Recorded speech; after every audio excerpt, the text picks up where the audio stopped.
मी doctor वंदना आबणे, नेत्ररोग तज्ञ, आबणे डोळ्यांचे clinic. बऱ्याच वेळा आमच्या ओपीडीमध्ये पेशंट्स काही बेसिक शंका घेऊन येतात। आपल्या मुलाला चष्म्याचा नंबर लागला आहे हे कळताच पालकांचा पहिला प्रश्न असतो, चष्मा रेग्युलर वापरला तर नंबर जाईल का?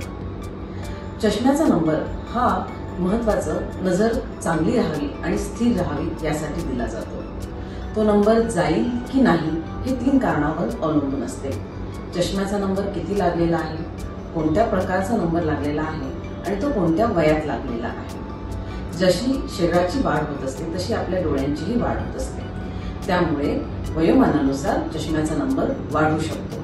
त्यामुळेच लहान मुलांना आपण 6 महिन्यातून एकदा तरी चष्म्याचा नंबर चेक करणे गरजेचे आहे असे सांगतो। धन्यवाद।